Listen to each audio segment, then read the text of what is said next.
Halo, jumpa lagi di video kali ini kita akan membahas mengenai shape, bentuk, dan huruf. Nah, ini dalam dunia desain, hal ini tidak bisa terpisahkan ya, karena bentuk dulu shape. Ya, shape. Nah, jadi desain-desain yang akan kita buat nanti kita akan bisa membuatnya dari berbagai macam bentuk. Bisa bentuk bentuk geometri, lingkaran, kotak, segitiga, dan nanti ya kalian bisa melihat bahwa dari shape, dari bentuk ya itu bisa menginspirasi dalam pembuatan huruf, tulisan, atau biasanya disebut kalau di web tipografi,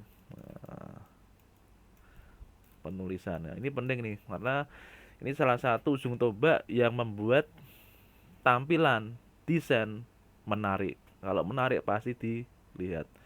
Nah, seperti apa? Yuk kita lihat ya.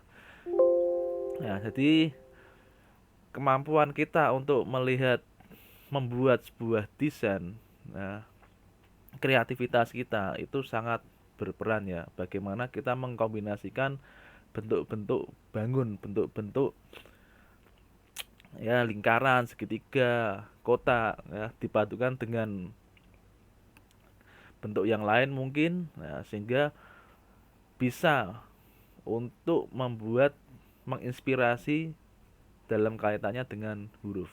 Nah, jadi ini contoh nih, karya dari Paul Rand. Ya, dia menggunakan prinsip perulangan ya. Perulangan apa yang dicoba dibuat oleh Paul Rand ini ya? Ini dilihat ya. Jadi ini ada perulangan bentuk lingkaran. Lingkarannya mana? Ini ada banyak ya. Ini lingkaran yang pertama, backgroundnya. Ya. Lingkaran yang kedua, tiga, dan keempat. Ya. Kalau kalian lihat ini hurufnya bentuknya lingkaran juga.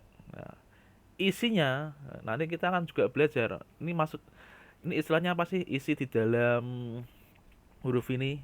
Ya, nanti ada istilahnya. Nah, ini bentuknya juga lingkaran. Nah, jadi temanya tema lingkaran. Ya.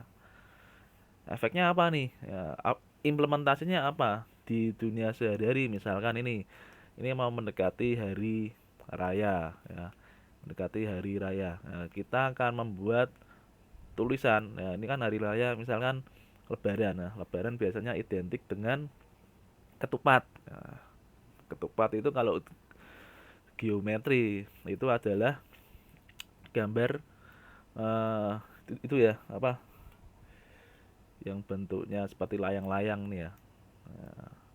Nah, ini kan inspirasinya hampir sama dengan ketupat ya. Atau kubus yang dirotasi berapa nih, 90 derajat ya. Nah, jadi itu. Nah, kita bisa bikin ucapan selamat hari raya dengan temanya tema geometri. Nah, tulisannya nanti ya, kalau ini bentuknya A, B, C, bentuknya lingkaran ya. Ini kalian bisa buat tulisan yang konsepnya pakai belah ketupat ini. Nah, atau bentuk layang-layang. Nah, bisa juga. Nah, dan backgroundnya biasanya belah ketupat kan dibuat dari janur. Nah, janur warnanya apa? Hijau. Hijau apa? Hijau muda. Bisa manfaatkan ini. Nah, jadi untuk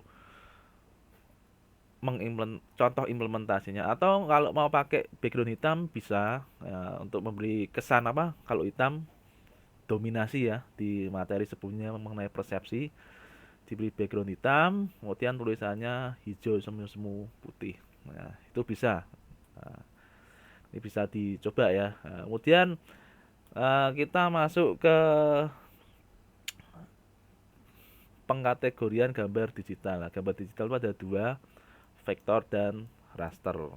Nah, gampangannya vektor itu basisnya seperti ini ya, bikin gambar tulisan ini. ya. Ini bikin tulisan A ini ya. Ya. Ini bisa dibuat dalam bentuk garis. Kalau garis gimana? Kita ngurutin ini garisnya. Nah, kita bikin garisnya. Nah, garis yang pertama, garis yang kedua, kemudian diblok, dijadikan grup. Nah, misalkan seperti itu, jadikan grup. Nah, itu namanya gambar vektor. Nah, gambar vektor kelebihannya apa? Ketika diperbesar, gambar tidak pecah. Karena apa? Kalau ketika diperbesar, ini akan memanjang. Nah, jadi tidak pecah, ya. Dan gambar yang kategori berikutnya namanya raster. Nah, atau dia wujudnya dalam bentuk pixel. Nah, pixel itu apa? Pixel. Nah, masih sama ya di gambar A. Pixel itu ibaratnya nih kok bisa bentuk A, kenapa? Karena ada kumpulan titik-titik di sini. Ya, bintik-bintik yang kerapatannya sangat rapat. Nah, sehingga mata kita melihatnya, oh itu membentuk sebuah pola. Polanya apa? Huruf A. Nah, tapi ada kekurangannya nih. Gambar raster ketika diperbesar gambarnya pecah. Kenapa kok bisa pecah? Lah ini kan gambarnya kan terdiri misalkan dari titik-titik yang rapat-rapat. Ketika diperbesar, titiknya ini bisa melebar, misalkan segini. Ekstrimnya ya, ekstrimnya. Nah, sehingga ketika unsur pembentuknya ini renggang, tidak rapat, nah, kelihatan celahnya, maka terlihat pecah. Nah, itu ya, gambar vektor dan raster lah. Ini balik lagi ke sini. Nah, kita mau mendesain pakainya apa? Mau pakai vektor atau raster? Nah, kalau pakai vektor ya kelebihannya itu, kalau raster ya kekurangannya itu. Nah, kemudian dalam buat huruf ya, ini namanya apa sih? Bolongan di sini. Ini ada istilahnya ya. Ini ya, titik putih yang di sini, lubang di sini, ini namanya counter. Ini ya, di E juga ada. Ini namanya counter ya. Ini anatomi huruf dalam sebuah tulisan. Ini counter. Kemudian serif. Serif itu apa? Ini ujung ada garisnya, serif. Kemudian ada yang namanya ascender. Ya, ascender itu apa? Ascender itu garis ya, garis dalam huruf yang letaknya lebih tinggi dari huruf-huruf lainnya. Huruf lainnya kan paling tinggi kan segini, kurang lebihnya. Nah, kemudian ada yang namanya descender. Descender kebalikannya ya. Kalau descender itu letaknya lebih rendah daripada bagian dari huruf-huruf yang lain. Misalkan mana? Ini ada garis ya. Garis itu namanya baseline. Nah, kemudian ada di huruf G ini ada garisnya nih yang ke bawah. Nah, ini yang namanya descender. Descender. Nah, kemudian lebarnya ini ya, tinggi ya, ini ya. Tingginya namanya X height. Nah, jadi kalau ditanya mau menyebutkan, kita ketemu desainer, kita minta didesainkan, kita jangan bilangnya itu yang lubang yang di dalam huruf tuh tolong dibesarkan ya, bilangnya jangan gitu, kita bilangnya tolong dong itu counternya digedein ya, karena sudah belajar materi ini ya, istilahnya counter ya. Ini ya, counter bidang putih dalam huruf.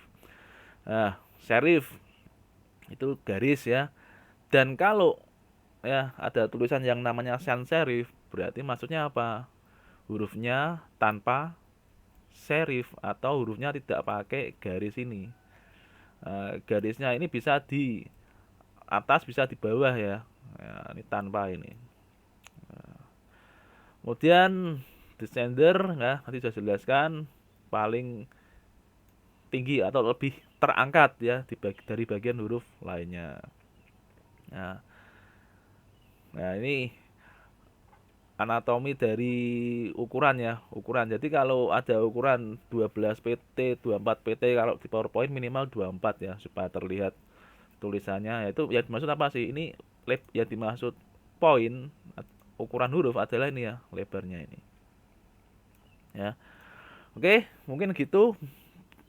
Bisa dipraktekkan misalkan membuat inisial nama kalian ya, dengan huruf-huruf yang ada, dikombinasikan dengan shape, nah, lingkaran, kotak, segitiga atau yang lainnya. Oke, itu saja kira-kira materi kali ini, kurang lebihnya mohon maaf dan jangan lupa untuk happy coding.